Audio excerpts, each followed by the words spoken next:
your questions during the show. Okay, so let's get the show on the road. We've joined our live streams, and thank you so much for participating. Welcome to the Nonprofit Report, your weekly update on nonprofit organizations, issues, and leaders. I'm your host, Mark Oppenheim, and today we will discuss issues related to immigration in our country with special guests, Russell Smith, CEO of the Refugee Services of Texas, and Benjamin Johnson, Executive Director of the American Immigration Lawyers Association.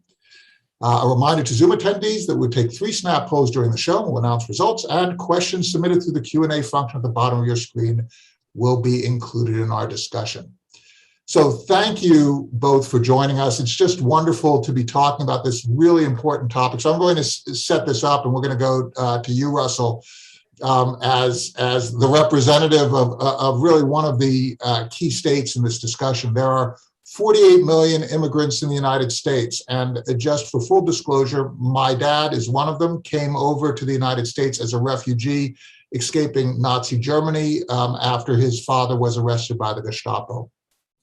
So people living in the US who are born elsewhere are nearly 14% of the population, and that's nearly triple the numbers in the 1970s. Texas is at the forefront of immigration from the South and Central America. So, Russell, let's start with you. Could you talk about the impact of this debate on our ideas surrounding America and who we are? Pretty much everyone in the United States, other than natives, either are immigrants or we are the descendants of immigrants. Sure. How do people in Texas see this discussion where you are on the front lines? It depends on who you talk to in Texas. And I will, it's great to hear your story. My great-grandmother was a refugee as well, escaping the pogroms of Russia. And so I can say like the vast majority of Texans are welcoming and are very supportive of, so the populations that we work with, the Refugee Services of Texas, it's not necessarily like the full spectrum of immigration. It is typically who we're seeing are the refugees, the people fleeing kind of violence and oppression. You know, throughout the history of our country, with the last 4 years accepted, this country has been very, very welcoming to refugees. They are a valuable part of kind of the community fabric. They add to the economic engines of our communities, and they generally are very well kind of accepted and assimilated into the communities that we serve.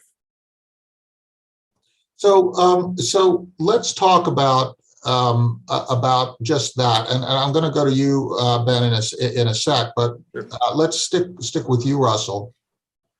In terms of the people who are coming into Texas, because there's a lot of discussion around that. There's also the conflating of the higher COVID numbers, blaming that on refugees coming from south of the border. Could you talk a little bit about how people come to the United States and the purposes? You know, there's this sense that somehow people are coming as economic refugees, which when one is living in poverty and violence, there's some truth to that. Right. So how do people who are coming to this country from south of the border, why are they coming? Right. So you got to make a bit of a distinction, right? So there are like the people that we work with, kind of our bread and butter are refugees who have been displaced from a country forcibly. They end up in a second country, typically in a refugee camp, and some portion of them get resettled to a third country, right? The border is seeing a lot of people that are coming seeking asylum, which are similar, but it's asylees are people who kind of do their own travel, right? It's not, they don't go through kind of the UN and get the refugee status.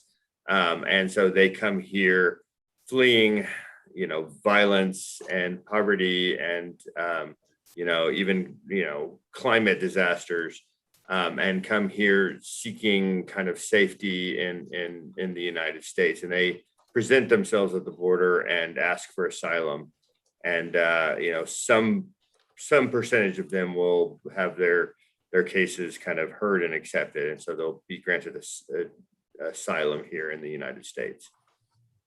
And Ben, from your perspective, how do you see the picture now drawing back from Texas and looking at it across the United States? It's much more complicated than a south of the border issue, isn't it? Sure, it definitely is more complicated than the more narrow, really hyper politicized debate about what's happening at the border. But I think Russell makes a really good point. In this distinction between refugees and asylees, it's not only a legal distinction between how they're coming, it's also a philosophical distinction on how we address them and how we approach them. And we have a really strong bias about how things happen in the Western Hemisphere. We don't really think about or behave with refugees or those kinds of situations. We don't approach it from a refugee perspective the way that we see happening in Europe or Africa or the Middle East. I mean, when the Lost Boys of Sudan, left and fled in incredible numbers, nobody was really asking, gee, are they economic migrants or whatever, right? There was an assumption that refugees happen someplace else. We've lost sight of the fact that where these people are fleeing from in that northern triangle of Central America in particular, by any other measure, would be treated as a refugee crisis. The violence against women and girls alone in Honduras has just gone through the roof. There's been a 300% increase in the deaths of women and girls in Honduras alone. It's systematic, organized violence. Because it's headed by gang members. We think of gang members as if these are the same kinds of folks walking through LA tagging buildings. These are multinational, incredibly organized, violent cartels that are controlling entire regions, much the way that the Taliban does or that other places in the country. But we're not thinking about it and approaching it as a refugee crisis. We're treating it as a border crisis. We're waiting until they get here. We're addressing the problem at this geographic line in the sand, rather than thinking holistically about what do we do to stop the flow of people here, what options are available so they could process abroad. None of those options are on the table because it's in our backyard, and somehow we think we're immune from those kinds of refugee troubles.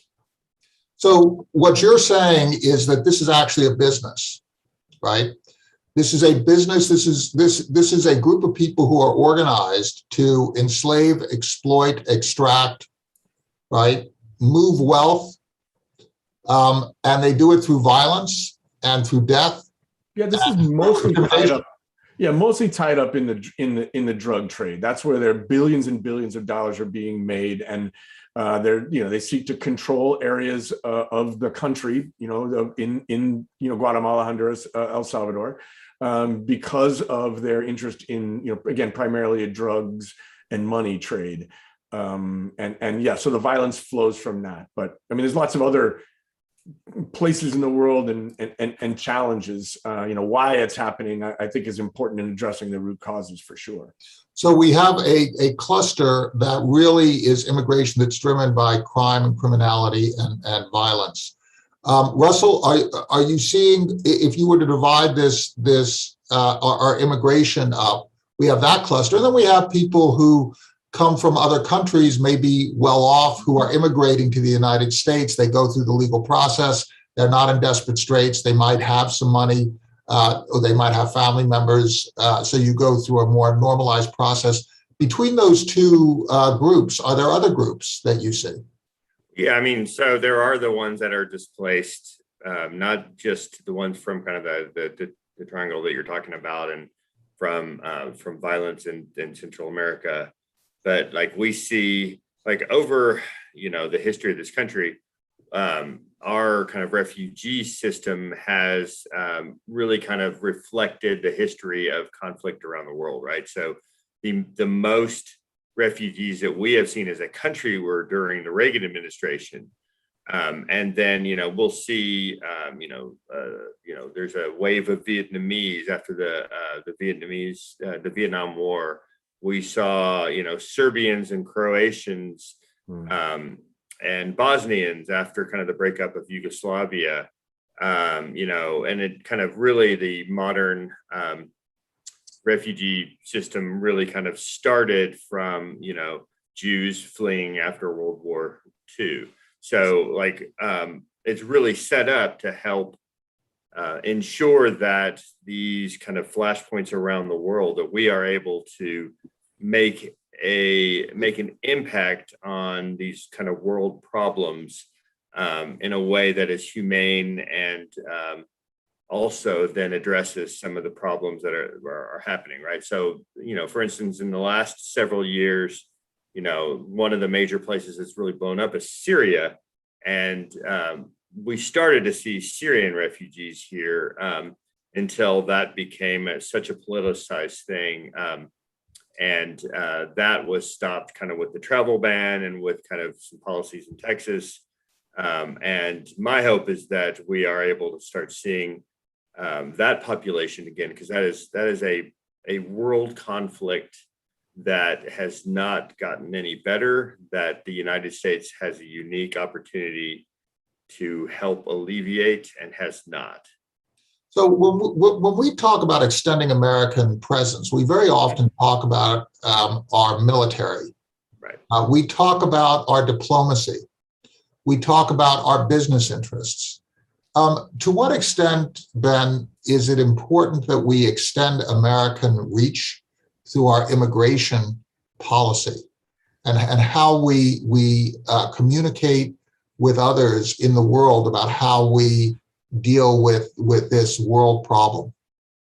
Yeah, and again, go ahead, Dan. Well, I was going to say, the idea that we would use our immigration system as a proactive strategy is, that's where we need to be, but that's nowhere near where we are. Our immigration system is a defensive strategy. It's all about excluding people, making sure people go through this filter in this system. We're missing a huge opportunity because the rest of the world is engaged in a global battle for talent, for using immigration as both building bridges diplomatically, as well as enhancing their labor force and their economies. And the United States is still, we're lucky in that people are still, trying everything they can do to get to the United States. But look, if we were really serious about this competitive advantage we have when it comes to everybody wanting to come here, we'd get way more proactive. We would be out recruiting the best and brightest from around the world, not waiting for them to come to us and not putting just ridiculously inefficient barriers and ineffective barriers in the way of real talent. And I mean that in the broadest sense. I don't mean it just in the terms of the highly educated and technology. I mean nurses, doctors, but also farm workers, all of the kinds of things Absolutely, that help build a labor force.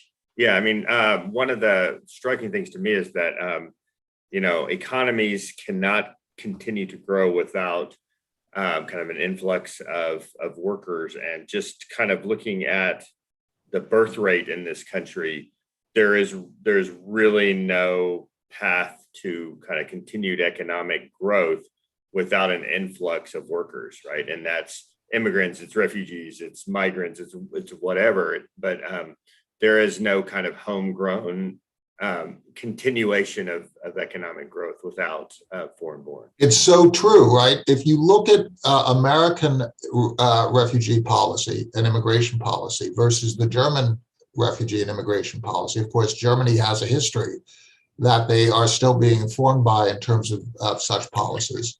The Germans accepted huge waves of immigrants. There was some political turmoil around that, but what has ended up happening is that many of these immigrants are powering the economy of Germany now, because they also had a labor shortage, just as we have a labor shortage here. I'd like to deconstruct a little bit more. We got a question from Stephanie Congdon, who asked us to just describe the difference between refugees and illegal immigrants, and that sort of categorization of people. Ben, you want to give it a shot?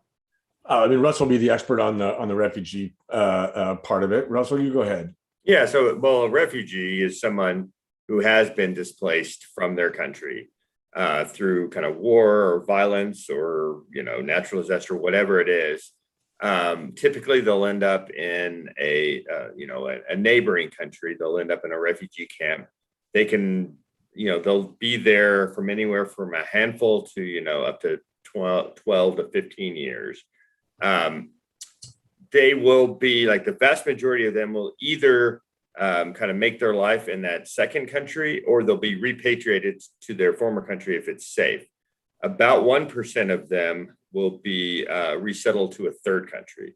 And until, the last 4 years or so, the United States took the vast majority of the resettlement around the world, over 75%. And we're heading back to that again. But then, it is refugee is it's like a legal status through the United Nations. They go through tremendous amounts of screenings from their background and health and all of this. And once they are approved, they travel to a community here in the U.S. They're, they're resettled. They're expected pretty quickly to be self-sufficient. We even require them to pay back the money that we spent on travel to get them here. And they then become, vibrant parts of our communities and, adding kind of diversity and, texture to, communities throughout the United States. The real the challenge, so obviously, as Russell says, if you're come here as a refugee, your admission to the United States is legal from the minute you arrived at the border. Asylum can be a little bit more complex, and I think that's a little bit confusing now. There are people that are coming to the border to seek asylum, and during the Trump administration, what they did is they closed the ports of entry. So your ability to come to a port of entry and say, I'm seeking protection, was eliminated. And not surprising, when somebody's fleeing from persecution or the threat of death, you close the front door, they're going to find a way in the back door. And that's why what you see is this reports of people, they come in between ports of entry, right, crossing the river or whatever it might be, and instantly looking for a Border Patrol person to turn themselves into in order to make this claim for asylum. I would point out that coming into the United States, however you come to the United States, to seek asylum is not illegal. So once you have turned yourself over to a Border Patrol agent and said, I'm seeking asylum, classifying them as undocumented or an illegal immigrant or whatever term you want to use is technically incorrect. And I think ignores really the processes that we put in place for people to be able to seek protection. Now, we also have this tendency of starving our workflows of resources to create backups and then complaining about the backups. Ben, how do we resolve this? Do we need to have a substantial increase in the amount of resource that is dedicated so that we can process asylum seekers in a more speedy time frame? The same. Regardless to where they come into the country. Yeah, we need reform in the asylum process. We need reform in almost every aspect of the immigration system. The last time we had any serious reforms of the immigration system was 1990, right? Before the internet, for God's sakes. All that we have done since 1990 is employ new and more aggressive enforcement measures. We have not had a reform of the legal immigration system, the processes people use to apply for asylum, the processes that people use to apply for family petitions, family unification. That's how my family came here. My mother and grandmother born in Australia. My grandmother fell in love with a U.S. serviceman during World War II.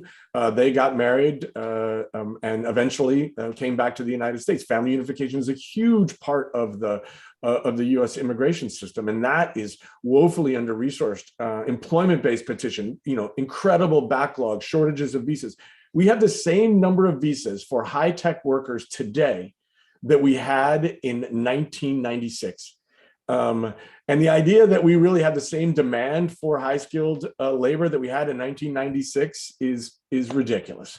So we need across the West, we talk about immigration reform. Immigration reform is at its heart forcing Congress to do what it has decided to not do, which fulfill its constitutional responsibility to manage and control immigration in the United States. And they have abdicated that responsibility for decades. And not surprising, their immigration system is completely out of sync. The only thing I would add to that is that, too often we kind of react when crises arrive, right? So like you may be hearing now about, the 25,000 Afghans that are being kind of airlifted. And so there's already a status called special immigrant visas that, we have, welcomed a bunch of Afghans over the years. And we're seeing that now that they are starting to flood in, right? The first 2,500 came into Fort Lee, and they're starting, more will be coming. But that is action that is happening because a crisis is occurring versus, pre-thought, like a plan to kind of fix something. We took a poll just now, actually two polls. One was, do we have a broken immigration system? And 95% of the respondents have said yes, it's broken. We also took an interesting poll in which we said, where do immigrants cluster? With 89% felt that the highest rate was California, followed by Florida, New York, and then Texas. The actual order is California does come first, then New Jersey, then New York, then Florida, then Nevada, then Hawaii, then Massachusetts, and then Texas. It's interesting how we have this perception of where the problem is that's based on the loudest voice. That doesn't necessarily align with reality in terms of the configuration of where immigration is actually hitting. What is going on here in our civil society in which we are complaining, but instead of fixing problems, we're sort of signifying. It's almost like we're talking up, around problems rather than addressing them in order to score points. Russell, I'm going to give you the first cut because one of the things that really has just mystified me is some of the politics surrounding masking, intersecting with amnesty and immigration and refugee status. What is going on in our country? I can speak to Texas, or I can't speak to Texas because I have no idea what's going on here. It changes day to day. And I will say to your last statistic on kind of that where immigrants go, my lens is refugees. I can tell you for the last couple of years, Texas has been the largest resettler of refugees in the country, followed closely by California, and we're typically 1 and 2. So it's interesting. I'm not sure I'm answering your question directly, but it's, we do deal with the people that have kind of the legal status and come in and do have to kind of battle the perceptions of, the different statuses and the different people that are coming in, and it does get kind of wrapped up in politics. And we have some communities that are tremendously supportive of what we do, and we have some where we really have to work hard to kind of make the case that these are individuals that are really adding to the fabric of our community.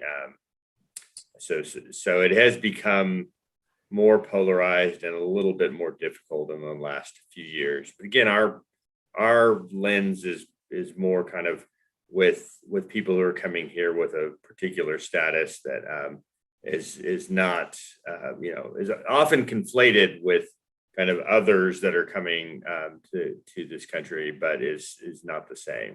Yeah, the thing that strikes me is that we seem to keep the balls in the air rather than fixing things, right? I mean, we're just getting this with the infrastructure situation in the United States, right? Where finally, through multiple administrations, we're actually fixing something that everybody agrees is broken. Right. I think everybody has long agreed that our immigration system is just broken. So Ben, you want to take a cut at how do we break this logjam? Listen to each other's points. Yeah, look, you have to understand people's fears and frustrations. I get that. I mean, the first thing about the broken immigration system, yeah, yes, it's broken. I think that's not the headline, though. The point is, it's the real, disheartening piece of this is it is fixable, right? These challenges that in our immigration system, there are ways to upgrade our system and get it working for us, in really short order. So this is actually, it's not that complicated from a policy perspective. It's very complicated maybe from a political perspective, but this is a very doable thing. Congress has just decided because the politics are hard, it's going to do what it does best, which is put its head in the sand. The people's reaction to it, yes, those places you just named, those probably are those gateway cities and states. They're still receiving the largest numbers, but the percentage increase per capita is happening in places like Nashville, Tennessee, and in North Carolina, and in Mississippi, and lots of places that haven't seen immigrants arriving in large numbers for 100 years. And if you think we have a failed immigration policy, we have zero integration policy. We don't invest in local communities being able to figure out how do we work with, incorporate, bring these people into our community? How do we leverage the power and the potential that is immigration? We're just not investing in an integration policy. They're left to fend for themselves. That's frustrating. It creates a scarcity mentality where their gain is my loss. Right. And so I think if we're really serious, and this is true not just of immigration, but a lot of other issues in our society, if you're serious about addressing these problems, you got to bring people to the table. You got to paint a picture of immigration that not just an immigrant can see themselves in that future, but a U.S. worker that maybe just got laid off from an industry that got automated. They can see themselves in the future, in the changes that we're talking about here. We often say, immigrants built this country. That's wrong. Immigrants were part of building this country, but they did it shoulder to shoulder with U.S. workers who had been here for a long time and had a significant stake in those issues as well. So we need to figure out how do we build this together? How do we protect the rights and opportunities for U.S. workers, incorporate new people into our communities when we need them, where we need them, and invest in the success of those communities. It's such an important point. I mean, what a fantastic point, because what you're basically saying is that we're not listening to each other. We're not listening to each other's concerns and fears. Yes. We're not listening to each other's needs. We're not addressing those needs, right? The whole issue of if you are a laborer and thinking that your job or your wages are going to be attacked, that's a valid concern. If you are hiring somebody, there are valid concerns as well. If you're a neighbor, a concern for safety, even this specious idea that COVID is being driven by immigrants, where there seems to be no factual base. We should look at that to see if there is, because new data can tell us new things. So how do we cross those lines and deal with this integration issue? Because whether it's in a neighborhood where gangs are fighting over that neighborhood, or whether it's a business that needs workers, or whether it's a worker who is intimidated. If we don't deal with those issues, we can't have the discussion, can we, Ben? No. I mean, look, our partners at the American Immigration Council, they have a Center for Inclusion and Belonging that I just absolutely love. And they've started an effort with lots of other, corporate partners and other partners that belonging begins with us. And it's about starting a conversation that's way beyond immigration, right? Because immigration is maybe how you came here. It's a piece of your story, but it's not your whole story. And I think in order to live in communities, you got to understand each other's whole story, and begin with creating a sense of belonging in community and engaging in activities and conversations that transcend, simple labels and get to the heart of what are we trying to do here together as a community? Who are we as a community, and where are we trying to go together? So I think those kinds of conversations that the Center for Inclusion and Belonging are starting are really critical to our long-term success. We can't policy our way out of this conversation, because the challenge is cultural, not political. And I think we need to build a sense of culture and community. So I want to just get in a little bit on this last poll. It's very interesting. And Russell, I think you'll find some welcome news here. We took a poll. We said, our immigration policy should, and then we gave a couple of different choices. Nobody chose the option of excluding most immigrants from entry to the United States. The highest number of choices came to admit immigrants who are refugees, those fleeing some sort of crime or persecution, 58%. Also admit immigrants who have family in the United States. We had 50%. Now, this is a particularly select audience because people who come to these sessions are interested in this topic, but 50% said admit immigrants who are seeking a better life.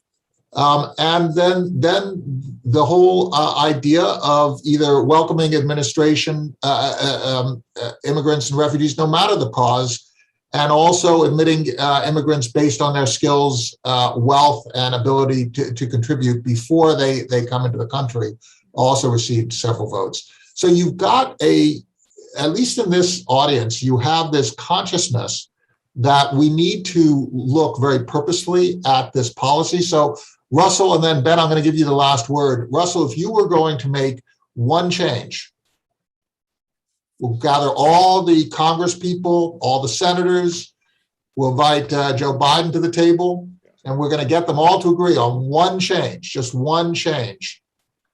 What is the change that we in America need to make to strengthen our civil society? An immigration policy and, refugee services, exactly what you were to do. You have your wish now. What is that wish? I would say increase the refugee cap dramatically and the funding, to follow, right? It's not as, and we got to realize it's not a zero-sum game that like somebody coming in for a better life is adding to what we do and not taking away jobs or opportunities for others.